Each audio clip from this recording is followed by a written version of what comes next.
नमस्कार, मैं हूं आपके साथ अभिषेक भट्टाचार्य। एफआईआर को लेकर तमाम तरह की बातें हो रही। नमस्कार, और आप देख रहे हैं हमारा विशेष कार्यक्रम छत्तीसगढ़ की बात हमारे साथ। और आज हम बात करेंगे युवाओं के मुद्दों को लेकर चल रहे आंदोलन के दौरान कांग्रेसियों पर दर्ज मामले को लेकर। हालांकि यह मामला सिर्फ एक राजनीतिक दल तक सीमित नहीं। छत्तीसगढ़ की राजनीति में कांग्रेस नेताओं पर दर्ज एफआईआर को लेकर सियासी घमासान कहीं न कहीं तेज हो चला है। सड़कों पर शुरू हुई लड़ाई अब आरोप प्रत्यारोप के जरिए राजनीतिक बयानबाजी तक जा पहुंची है। उप मुख्यमंत्री अनुसार कांग्रेस पर कानून व्यवस्था बिगाड़ने, पुलिस प्रशासन को धमकाने और हिंसक राजनीति करने तक के आरोप लग गए। उनका यह कहना है कि कांग्रेस के कार्यकर्ताओं ने विरोध प्रदर्शन के दौरान माहौल खराब करने की कोशिश की और कानून भी हाथ में ले लिया। कांग्रेस इन आरोपों को पूरी तरह से हालांकि बेबुनियाद बता रही है। पूर्व मंत्री अमरजीत भगत ने भारतीय जनता पार्टी सरकार पर लोकतांत्रिक विरोध की आवाज दबाने का आरोप तक लगा दिया। उनका कहना है कि छात्र आंदोलन के समर्थन में कांग्रेस ने शांतिपूर्ण प्रदर्शन किया था, लेकिन सरकार राजनीतिक प्रतिशोध की भावना से कार्रवाई कर रही है। उन्होंने ये तक कह दिया कि सत्ता में रहते हुए विपक्षी कार्यालय का घेराव करना लोकतांत्रिक परंपरा के खिलाफ है। पुलिस कर्मियों के घायल होने के दावों पर भी उन्होंने सवाल उठा दिया। उन्होंने ये तक कह दिया कि यदि कोई घायल हुआ है तो कांग्रेस उसके भी उपचार में भी सहयोग करेगी। अब बड़ा सवाल ये है, क्या ये कार्रवाई कानून के दायरे में निष्पक्ष रूप से हो रही थी या फिर राजनीतिक टकराव का एक नया अध्याय ये बन चुका है? तमाम सवालों को लेकर जवाब लेंगे, उससे पहले बयानों पर एक नजर। कांग्रेस पार्टी ने जिस तरह से रवैया कल अपनाया वो बहुत दुर्भाग्यजनक है। पता नहीं कांग्रेस पार्टी किस दिशा में जा रही है। लोकतंत्र में इस तरह का रवैया कांग्रेस पार्टी का बहुत दुर्भाग्यजनक है। और जिस प्रकार के भाषा का उपयोग ये करते हैं, कल भारतीय जनता पार्टी के आंदोलन के दौरान कांग्रेस पार्टी के लोग जिस प्रकार से डंडे लहरा रहे थे, सामने में आकर नारे लगा रहे थे, क्या बताना चाहते हैं वो? हर स्थान पर ये उस तरह के आचरण करते दिखते हैं, सड़क हो या सदन हो। ये दुर्भाग्यजनक है। गुंडों की पार्टी कौन है? इस पार्टी में गुंडे हैं, ये देश और प्रदेश की जनता बखूबी जानती है। किसी को बताने की आवश्यकता नहीं है। देश में भारतीय जनता पार्टी की सरकार के खिलाफ, चाहे दिल्ली हो, चाहे छत्तीसगढ़ हो, चाहे अन्य राज्य हो, लोगों के मन में गुस्सा देखने को मिल रहा है। और ख़ास करके स्टूडेंट्स में, जो जंतर मंतर में बड़े क्राउड इकट्ठे हुए थे, वो इस देश के नौजवानों का था, युवाओं का था, पढ़ने वाले बच्चों का था। और जिस प्रकार से उनके ऊपर लाठीचार्ज और मारपीट जैसे घटना हुई है, उससे सभी राजनीतिक दल इसका विरोध कर रहे हैं। विपक्ष के कार्यालय को घेरने का क्या औचित्य है? जो सरकार में रहता है उसका कार्यालय का घेराव होता है, उसके आवास का घेराव होता है। विपक्ष का आप कार्यालय ऑफिस का घेराव कर रहे हो। तो मैं तो ईश्वर से प्रार्थना करूंगा कि ये दिन आए कि भारतीय जनता पार्टी हमारे कार्यालयों का घेराव करे और हम लोग पावर में रहें। तस्वीरें आप देख रहे हैं, वहां पे विरोध हो रहा है छात्रों के मुद्दे को लेकर, लेकिन तमाम राजनीतिक दल आपस में अपने ही नेताओं को लेकर उलझते हुए नजर आए। कोई सड़क पर लौट गया, कोई एक दूसरे के ऊपर बोतल बरसाते नजर आए। कुछ अजीब तरह की स्थिति वहां पे देखने को मिली, कुछ हिंसक घटनाएं भी हुई। लेकिन मुद्दा इस बात को लेकर नहीं है कि विरोध प्रदर्शन हो रहा था, वहां पे क्या स्थिति बनी। मुद्दा इस बात को लेकर है कि आखिर वहां पे ऐसे हालात बने क्यों। छत्तीसगढ़ देश के सबसे युवा राज्यों में से एक माना जाता है, इस बात को भूलना नहीं चाहिए। बड़ी संख्या में छात्र जो है यहां से दूसरे राज्यों में पढ़ाई करने जाते हैं, रोजगार के लिए जाते हैं। आखिर छत्तीसगढ़ एक राज्य के रूप में, और ऐसा नहीं कि सिर्फ एक राज्य सरकार की बात हो रही है, यहाँ पे पूर्व में कांग्रेस सरकार भी रही है, मौजूदा बीजेपी सरकार है। आखिर अगर उनके रोजगार की बात हो रही है, अगर तमाम अन्य मुद्दों को लेकर बात हो रही है, तो उसको लेकर आखिर इस तरह के हालात क्यों देखने को मिल रहे हैं? आखिर कौन किसको बचाने की कोशिश कर रहा है? क्या राजनीति के नाम पर छात्रों के मुद्दे को भटकाने की कोशिश हो रही है? क्या यह मुद्दा राजनीतिक ईगो का है?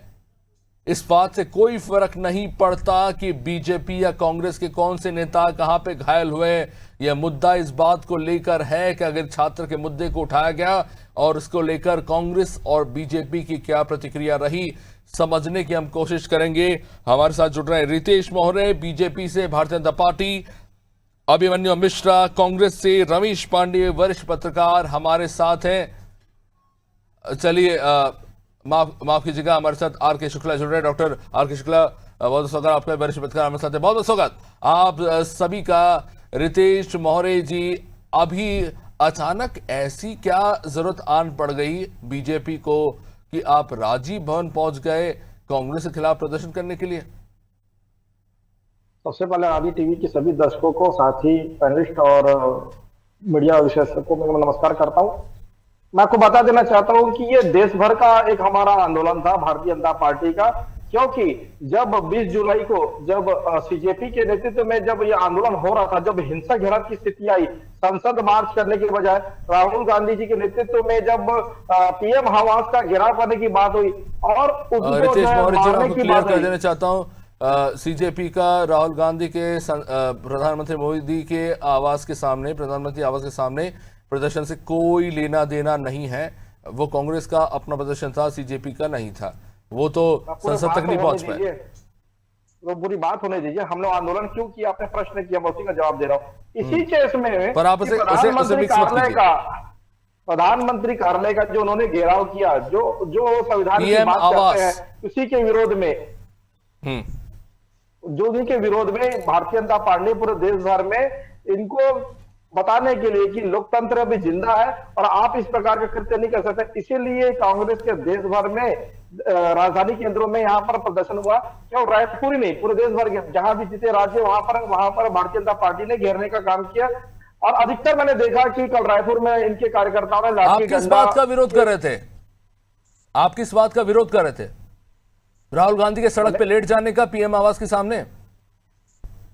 तरीका गलत था, क्योंकि एलओपी जा करके डायरेक्ट कैसे लेटते हैं सर, हमें भी जानना है प्रदर्शन कैसे होता है। 500 मीटर के दायरे में उनके जान माल की हानि हो सकती थी, क्योंकि इनका हिंसक प्रदर्शन हमने राहुल गांधी तो मशीन गन लेके गए थे ना वहां पे।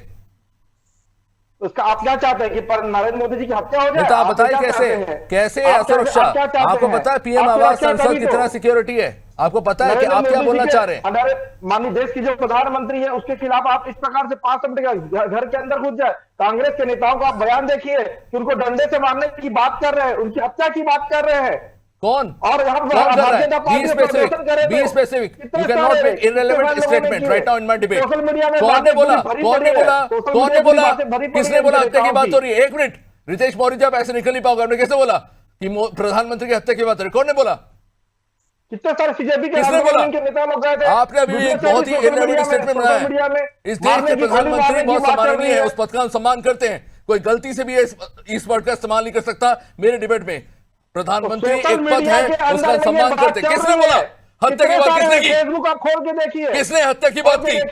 किसने हत्या की बात की? किसने हत्या की बात की? आम लोगों ने, आम कार्यकर्ताओं ने किसने बात की? नाम लेके बोलिए। मैं यहाँ नाम कैसे नाम लेके बोलिए। कितने लोगों का है? कितने नाम लोगों का लेके है? बोलिए। ये किसी का नाम कैसे लेंगे आप बताइए? आपने अभी बोला है, अभी आपने बोला है। आपने बोला, मैं बात को बिल्कुल अपने वक्तव्य वापस लीजिए। किसी ने प्रधानमंत्री की हत्या की बात नहीं की है। आपने अपनी वक्तव्य का इस्तेमाल किया, अपने शब्द वापस लीजिए या मानिए कि आपने गलत शब्दों का इस्तेमाल किया। कोई गलत शब्द इसी वक्त बोलिए कि आपने गलत शब्दों का इस्तेमाल किया। मारने की बात कोई प्रधानमंत्री को इस्तीफा देना चाहिए, ये भी बात उन्होंने बोला। अच्छा, तो इस्तीफा राहुल गांधी इस्तीफा, और क्या ये भी बोला कि नरेंद्र मोदी? रितेश मोहरे जी, बहुत संभाल के अपने शब्दों का इस्तेमाल कीजिए। यहाँ पे गंभीर मुद्दे की बात हो रही छात्रों को लेके, अपने शब्द बहुत संभाल के इस्तेमाल कीजिए। बता दीजिए, दिल्ली के जंतर मंतर में कौन जो नीट का एग्जाम क्लियर हो गया है और वो छात्र आज खुद सड़क का जो जश्न मना रहा है। रितेश मौर्य जी, झड़प आप किसी आंदोलन ने में लेंगे? प्रधानमंत्री का सम्मान नहीं किया, वहां पे जाकर सिर्फ एक प्रदर्शन हुआ है और वहां पे भी कैसे इस देश बात के कर रहे हैं सांसद आप? सड़क पर लेटे हुए कैसे थे। बात कर रहे हैं?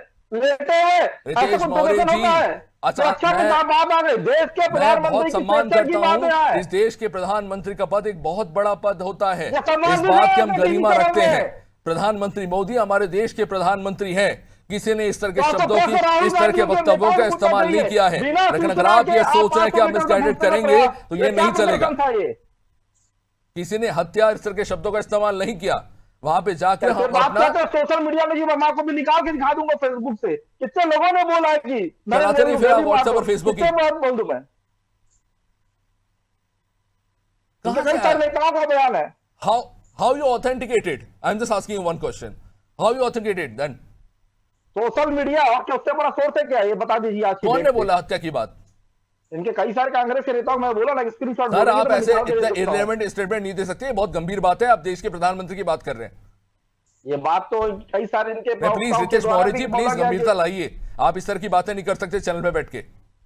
किसी ने इस तरह के वक्तव्य नहीं दिए आप हैं, स्वीकार किसी नहीं भी करेंगे। मुझे आधिकारिक लगता उससे है नहीं कि दिए अभी हैं। मेरा डिबेट कांग्रेस के दो प्रवक्ताओं के साथ होने वाला है। कोई रितेश दिक्कत मौर्य नहीं जी, है। मान लीजिए आप कि अपने बस से मेरी आप जो ये कह बातें सकते हैं कि हैं, आपकी जुबान फिसल मैं गई क्यों या मारूंगा? कोई जुबान नहीं फिसली लिए सोशल मीडिया का मैं निकाल के दिखा दूंगा जिनके कंटेंट अभी दिखाइए, हम बैठे हैं, दिखाइए, हाँ मैं निकालता हूं। मैं आप अभी मुझे दिखाइए। पक्ष कीजिए।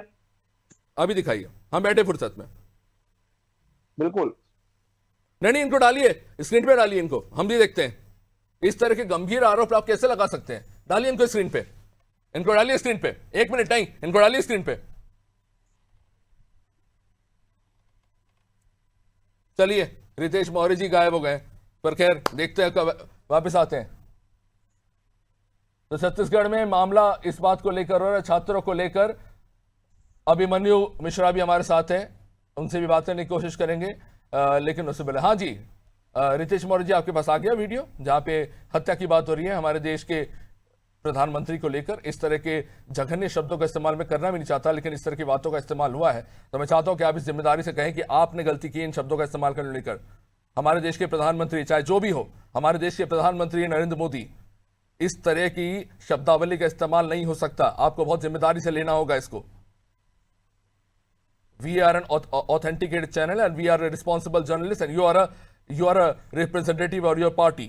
आप इस तरह की बातों का इस्तेमाल नहीं कर सकते, आपने किया मतलब है। कांग्रेस के नेता अगर करेंगे, नरेंद्र मोदी जी के बारे में करेंगे, हम इसका विरोध करें तो आपका बिल्कुल सहन नहीं होगा।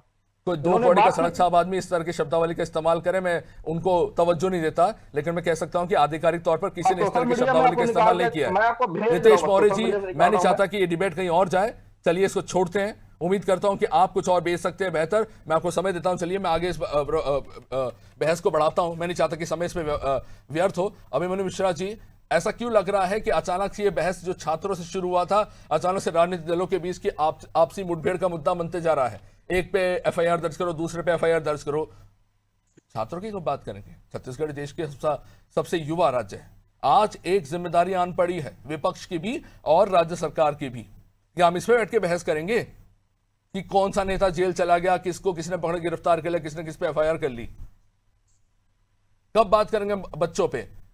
एनएसयूआई, एबीवीपी, वहां पे राजनीति तो होती रहती है, खैर कोई बड़ी बात नहीं है, वो होती रहती है, वो तो छात्र राजनीति है। लेकिन आज जो स्थिति देखने को मिल रही है, अब सुधार की जरूरत है। इस पे बात करेंगे या बैठ के ये बात करेंगे बैठ के? We don't want heroism, let's just face it, we don't want heroes, let's go for it. हमें नहीं चाहिए हीरो, खत्म हो गया है वो हो गया। अभी हमें बात करनी है हमारे देश के बच्चों के लिए। अनु मिश्रा जी नमस्कार। अभिषेक जी, आपके दर्शकों को नमस्कार। और बहुत ही साधुवाद आपका, आपने बहुत ही सही मुद्दा उठाया और ये कहा कि चर्चा किस बात पर होनी चाहिए, और बिल्कुल हमारा भी यही स्टैंड है। छात्रों की मांग पर चर्चा होनी चाहिए और छात्रों की जो परेशानी है उस पर आश्वासन से काम नहीं चलेगा। सबसे पहले धर्मेंद्र प्रधान को इस्तीफा देना चाहिए, यही सारी कुछ मांगे हैं। लेकिन इतने दिन से वहां पर जो लोग प्रोटेस्ट कर रहे हैं, अब भारतीय जनता पार्टी प्रोटेस्ट को बदनाम करने की कोशिश कर रही है। आपने खुद देखा जिस तरीके से भारतीय जनता पार्टी बौखला गई है, वैसे उनके प्रवक्ता भी बौखला गए हैं। इस प्रकार के बयान देते हैं कि प्रधानमंत्री को मारने की धमकी दी जा रही है कांग्रेस के द्वारा और सीजेपी के द्वारा, और उसके बाद जब कहा जाता है आपके द्वारा कि कहाँ है पुष्टि कीजिए, तो बोलते मैं फेसबुक से निकाल के दिखाता हूं। अब इतने गैर जिम्मेदाराना लोग अगर भारतीय जनता पार्टी के प्रवक्ता के रूप में हमारे साथ हैं, तो ये तो बहुत ही अब क्या कहें, इस तरह की आधिकारिक चैनल में इस तरह की बातें होना बहुत ही गंभीर है और बहुत ही दुर्भाग्यजनक है। अब मैं मुद्दे पर आता हूं, तो ऐसा था कि वहां पर जो छात्रों पर बर्बरता हुई, जब उनका मार्च हो रहा था, तो उन पर बर्बरता के विरोध में जो महिलाओं के और लड़कियों के, जो छात्राओं के कपड़े फाड़े गए पुलिस वालों द्वारा, जो हमने वीडियो अभी देखे, मैं उन चाहूंगा सारे कि के छत्तीसगढ़ विरोध में क्या स्थिति है, आप उस पर जरूर बताएं कि छत्तीसगढ़ में बच्चों के साथ क्या स्थिति है, आप उस पर बताएं, क्योंकि देश के बारे में तो सब देख ही रहे हैं। छत्तीसगढ़ में क्या स्थिति है? बात तो पूरी सुनिए। तो उसके विरोध में राहुल गांधी जी ने मार्च किया प्रधानमंत्री आवास की ओर, और वहां से उनको गिरफ्तार कर लिया गया। अब प्रधानमंत्री आवास का घेराव पहले भी हो चुका है, कांग्रेस की सरकारें रही हैं तब भी हुआ है, कभी इसको अलोकतांत्रिक नहीं कहा गया। अब वहां पर जो हुआ, उसके बाद उसको लेकर के छत्तीसगढ़ में प्रतिक्रिया हुई। आपने देखा भारतीय जनता पार्टी के लोगों ने गुंडागर्दी करते हुए कांग्रेस भवन के वो लोग सामने आ गए, वहां पथराव किया गया, वहां पर इतनी अराजक स्थिति बनी। उसके बाद एफआईआर किस पे हुआ? कांग्रेस के नेताओं के ऊपर एफआईआर हुआ। और ऐसा क्यों हुआ? क्योंकि भारतीय जनता पार्टी की सरकार का दबाव है पुलिस के ऊपर। आप भी जानते हैं, हम भी जानते हैं, कोई भी आप प्रोग्राम ये होता कह है रहे हैं उसमें कि अगर अराजकता फैलती है। आपके प्रदेश कार्यालय में बीजेपी के लोगों ने आके पथराव किया और उसके बाद एफआईआर भी कांग्रेस के ही लोगों के खिलाफ दर्ज हो गई। बिल्कुल, ये बिल्कुल विचित्र स्थिति कांग्रेस कैसे हुई? के नेताओं के खिलाफ एफआईआर दर्ज हुई है और भारतीय जनता पार्टी के एक भी नेता के खिलाफ एफआईआर दर्ज नहीं हुई है। तो इसमें मेरी आपत्ति है कि जो कार्यक्रम के आयोजक भारतीय जनता एफआईआर पार्टी में थी, शिकायत हुई है, दोनों में फर्क है। प्रदेश भारतीय जनता पार्टी जो आयोजक है, तो सबसे पहले प्रदेश अध्यक्ष के ऊपर एफआईआर होनी चाहिए अगर वहां पत्थरबाजी हुई है तो। और वहां कांग्रेस के नेताओं के ऊपर एफआईआर दर्ज हो चुकी है अभिषेक जी, शिकायत नहीं, एफआईआर दर्ज हो चुकी है। कई सारे नेता, लगभग 10 से 12 नेताओं के ऊपर हमारे एफआईआर दर्ज हुई है। तो ये गुंडागर्दी जो भारतीय जनता पार्टी यहाँ कर रही है, इसके हम चलिए, खिलाफ हैं। राजनीतिक दलों के आपसी टकराव की स्थिति तो हम अलग अलग राज्यों में देख रहे हैं। सीनियर पत्रकार डॉक्टर आके शुक्ला हमारे साथ हैं। डॉक्टर आके शुक्ला जी, किस तरह से देखें इसको? कहीं ना कहीं ऐसा लग रहा है ये मुद्दा है बच्चों का, बच्चों की शिक्षा को लेकर। वहां पे राहुल गांधी प्रधानमंत्री आवास के सामने लेट गए, उसके बाद उन्हें घसीटा गया। हालांकि इस तरह की स्थिति हिंदुस्तान के इतिहास में बहुत कम ही देखी गई है, लेकिन उसके बाद ऐसा लग रहा है कि स्क्रीन कवर करने के लिए राजनीतिक दल अपने आप में जुत्थम जुत्था कर रहे हैं, टग ऑफ वॉर चल रहा है। लेकिन मैं नहीं चाहता कि इन सब के बीच में हमारे बच्चों का जो मुद्दा है वो पीछे छूट जाए। यह मुद्दा कांग्रेस और बीजेपी का नहीं, देश के बच्चों का है। और कहीं ना कहीं ऐसा लग रहा है कि राजनीतिक दल इसे अपने आप में कहीं ना कहीं उसे अपना एक पॉलिटिकल मोटिव बना के बैठे हुए हैं, जबकि मुद्दा उन बच्चों का है जो आज भी खड़े हैं वहां पे।